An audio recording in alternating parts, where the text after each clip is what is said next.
안녕하세요. 텍스멘토스의 조현경 세무사입니다. 안녕하세요. 정지욱 세무사입니다. 예, 세무사님, 요즘 상담하다 보면 부모 자식 간에 집을 시가보다 싸게 넘기면 절세 아닌가요? 이 질문 되게 많잖아요. 맞습니다. 요즘 가장 많이 나오는 질문 중 하나입니다. 예전에는 저가양도 설계도 꽤 했었잖아요. 그런데 요즘은 왜 이렇게 위험하다는 말이 나오는 거예요?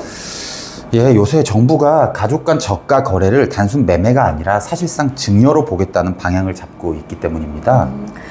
그러니까 싸게 팔았다라는 이유만으로 문제가 되는 게 아니라는 거네요. 맞습니다. 왜 이렇게 싸냐를 설명해야 되는 구조로 바뀌고 있습니다.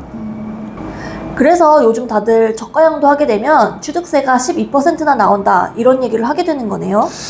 네, 맞습니다. 저가 양도가 매매로 인정되지 않고 사실상의 증여로 판단되면 취득세가 증여로 인한 취득 기준으로 계산이 될 수 있습니다. 기존에 알고 있었던 취득세율 1%에서 3%가 아니라요?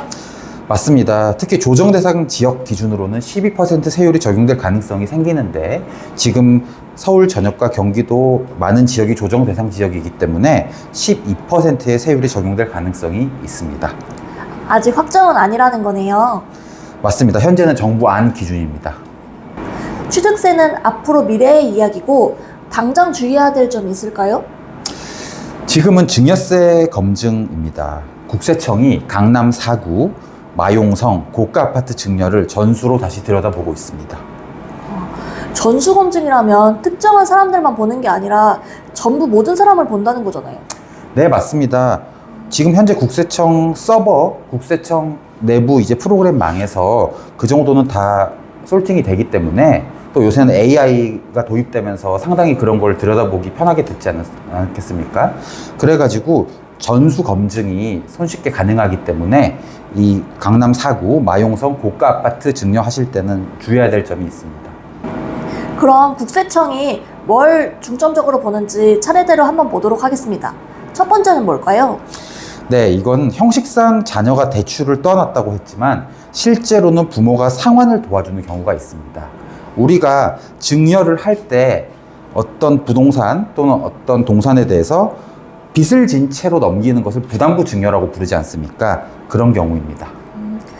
빚은 너가 갚아라고 했는데 현실은 부모 돈이 계속 들어가는 경우겠네요. 네, 이 경우 실질 증여로 다시 볼 수 있습니다. 그 다음 유형은 어떤 게 있을까요? 두 번째는 자금 출처에 대한 조사입니다. 자녀가 취득 자금이나 세금을 자기 소득으로 감당할 수 있는지를 봅니다. 소득은 국세청에 매년 신고를 하기 때문에 우리 소득금액 증명 또는 원천징수 영수증 등을 통해서 파악이 되잖아요.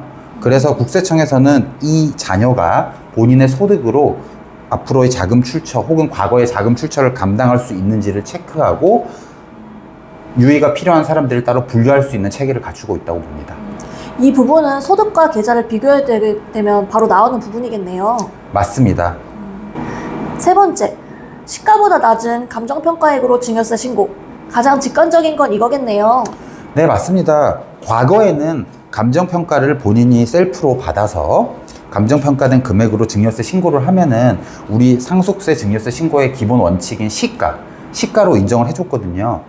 하지만 지금 시가보다 낮은 감정평가액으로 신고하는 사례가 너무 많아지다 보니까 그 사례를 적출하기 위해서 시가보다 현저히 낮게 신고한 경우 국세청이 직접 감정평가를 해서 시가로 다시 과세하는 체계를 갖추고 있고요. 이건 국세청 보도자료에도 나온 바 있습니다. 대체적으로 이 낮은 비율은 국세청에서 80% 정도로 밝힌 걸로 파악됩니다. 그럼 이제 우선 낮게 신고하고 보자라는 방식은 통하기가 어렵겠네요.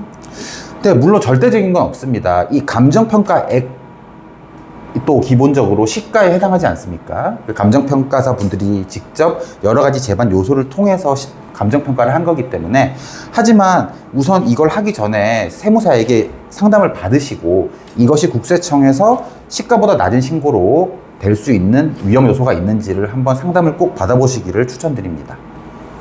나머지는 어떤 유형이 있을까요? 네, 먼저 미성년자나 손자에게 바로 넘기는 증여를 우리는 세대 생략된 증여, 세대를 건너뛴 증여라는 용어를 쓰고 있고요. 또 증여세나 취득세 같은 세금 요소 있잖아요. 이런 부대 비용도 부모가 대신 내준 경우도 파악하고 있습니다. 그럼 실제로 누가 돈을 냈느냐를 가지고 말을 하는 거겠네요.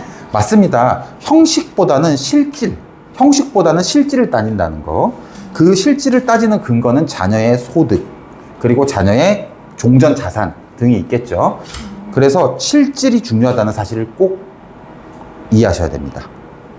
이걸 전부 합치게 되면 저가 양도랑 어떤 관련이 있는 건가요?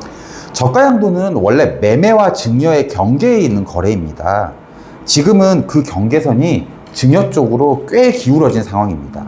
왜냐하면 일반인들이 거래를 할 때, 특히 부동산의 경우에 저가 양도를 하지 않잖아요. 특정인에게만 이 부동산을 깎아준다는 거는 현실적으로 불가능한 일이기 때문에, 또한 요즘 같은 경우는 여러 가지 시세가 나와 있잖아요.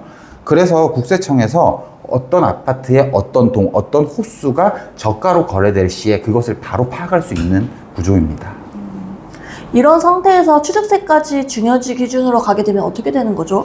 네, 취득세도 요즘 중과가 되고 요즘 또 이 부동산 가격이 상당히 높아진 상태이기 때문에 보통 3%만 해도 취득세도 수천만 원 이상이 되는 경우, 많게는 1억 5천까지 가는 경우도 상당히 많은 걸로 저도 알고 있습니다.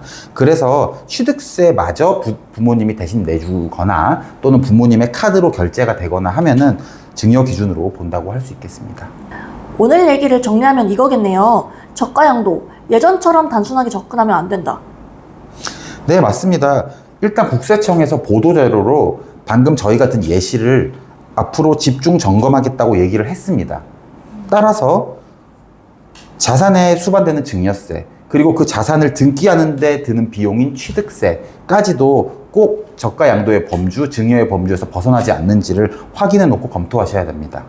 따라서 우리 세무사, 우리 텍스멘토스가 그런 사례는 많이 접해왔기 때문에 이 부분에 대해서 반드시 유용한 상담을 제공해 드릴 것을 약속드리겠습니다. 예, 오늘도 좋은 말씀 감사드립니다. 좋아요, 구독 부탁드리고요. 여러분의 상속 증여 세금 파트너 텍스멘토스였습니다. 감사합니다.